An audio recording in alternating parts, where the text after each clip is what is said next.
Yeah, actually, I have to visit Lord. I said, dusting myself off. Lord, he asked. I nodded. Guess what, Sonora? You need someone like me, he said. Excuse me? He chuckled. I mean to say you need my help to reach him because looking at such a delicate girl like you, he will not be able to get out of this stranger's place alone. Okay, but may I know what are you doing here? I asked, crossing my hands. His expression suddenly changed. I raised an eyebrow. As far as I know from living here, I'm wondering what a vampire doing in which land. Wait, I can hear something. Some running footsteps. Like someone is running in our direction, he said. Oh shit, I totally forgot about those witches who were following me. We have to run. Witches are coming here. I stumbled. His eyes widened and he grabbed my hand. Shit, what are you doing for then? He dragged me running faster than I could fly, if it's possible. Hey, I can't run this fast. I tried to shout. He stopped, and when I noticed, next moment was he picked up Bradley's tail and started running. Hey, stop. Put me down. He ignored me. What the hell is wrong with ya? I said, put me down.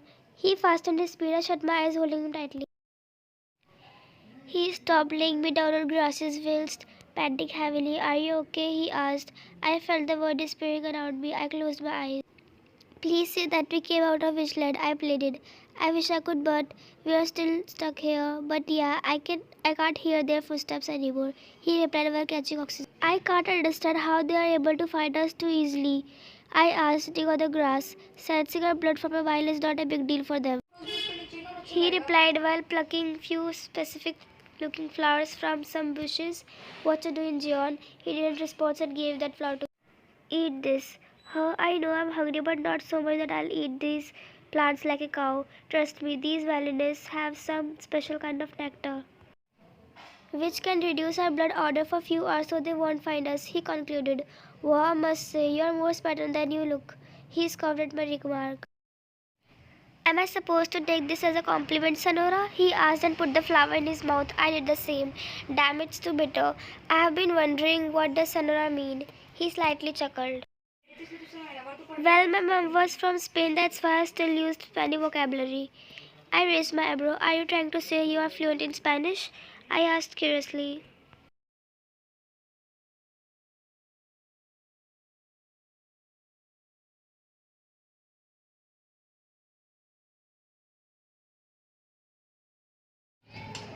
We have been walking for past 20 minutes. Are you sure this is the right way? I asked, being tired. Yeah, he replied, Will's walking straight.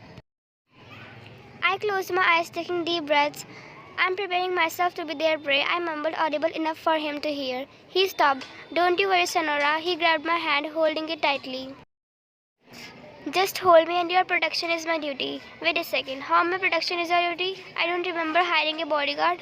I retorted. I mean, how can I leave a pretty girl alone in this place? It's my responsibility. He nervously smiled. Huh? Sometimes he seems suspicious.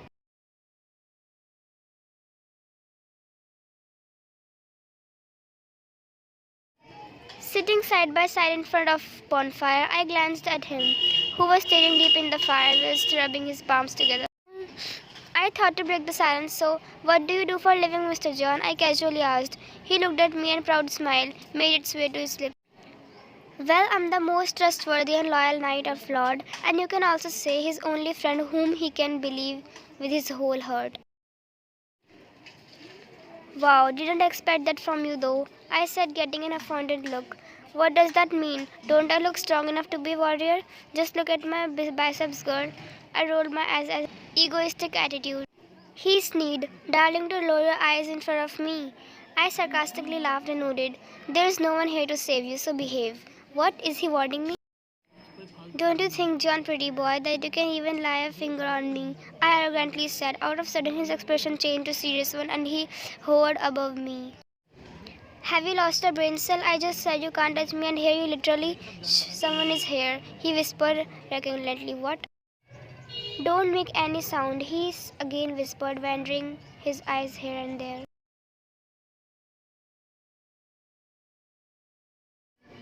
Hey, John, I whispered loudly, calling his name.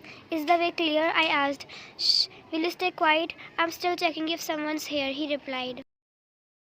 First and last time in my life, I'm breaking into a house, that too with a guy whom I have not even met for 24 hours because.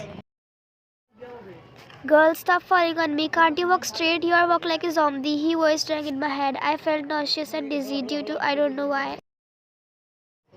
Shut up. Here I'm gonna faint but still walking with no energy left. And you? I breathlessly said. I need water. I mumbled, feeling unconscious. What? Water? Why didn't you tell me before? Are you feeling dizzy? Should I pick you up? Hey, I'm not dying. I'm just feeling nauseous. Perhaps because of lack of water in me, he sighed. Let's go and find water for you. I looked at him as feelings like he knew I am human. I whimpered in pain. Why are you making noises? He annoyingly said. You dumbhead, you're standing on my foot. Oh, sorry. He sheepishly smiled and removed his foot from mine. I guess no one here. Let's go inside, he said. Are you sure Novich is waiting for us? I asked. He nodded carefully, stepping inside the house. I can't believe I'm breaking into a house and that too, just to steal water? Hey, you search here. I'll go and find a restroom first, I said. Huff, alright, but don't get yourself into another trouble, he replied. Yeah, whatever you said.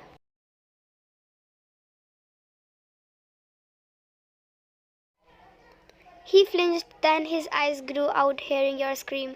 Shit, now what happened to her? He ran in your direction. I was standing there like a statue. John approached me. Hey, are you okay? Why did you scream? I pointed my finger towards a little girl standing in the corner holding a small one. You said no one is here. Then who is she? I asked slowly. Who are you in my house? Shouts? The little girl asked, wearing angry expression. No, we ain't shout her. John replied. Then Mama is not home. Are you here to steal her, Malefi? John cutted her word.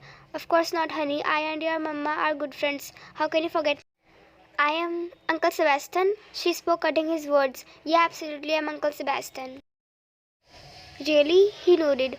And she Aunt Maria? She looked at me. Yeah, I'm Maria. I smiled, but she was still looking at us with. Well, look at you, cutie. Last time I saw you, you were a baby, John said reluctantly. But we just met a year ago, she said with a straight face. Shit, I elbowed him. Who told you would react? I whispered. He nervously smiled. Forget it. I was saying that you would become more beautiful.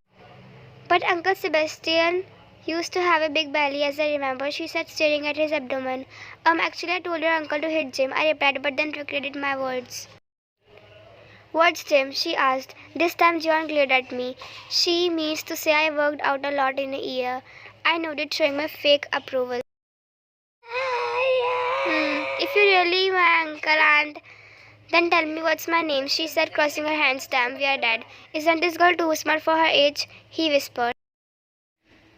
If you're not gonna tell, then I'm gonna turn you into a two-frog by mom's spells. Our eyes bulged out seeing her stick. No, I know your face, but I eyed at him in disbelief. It's Valerie, right? John asked. No, she breathed out. Must be Josie, said he confidently. Nah, she replied, getting pissed off. Luna, I tried.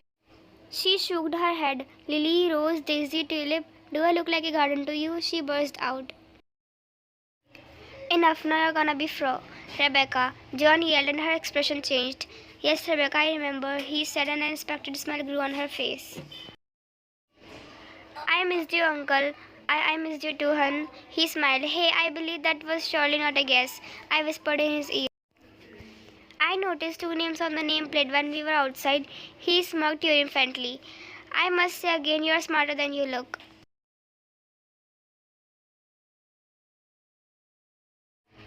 Please eat. Mum made this specially for me. Young girl giggled, placing food in front of us, then laughed. I'm really starving since ages, but is this edible for me?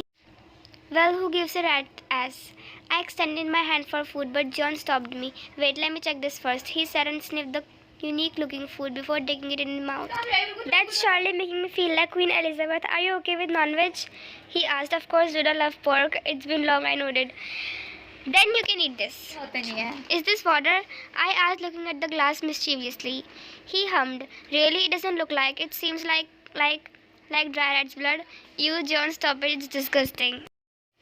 Don't worry, it's safe for you, he said. I never trusted someone this early, but for some reason I feel like I can trust him.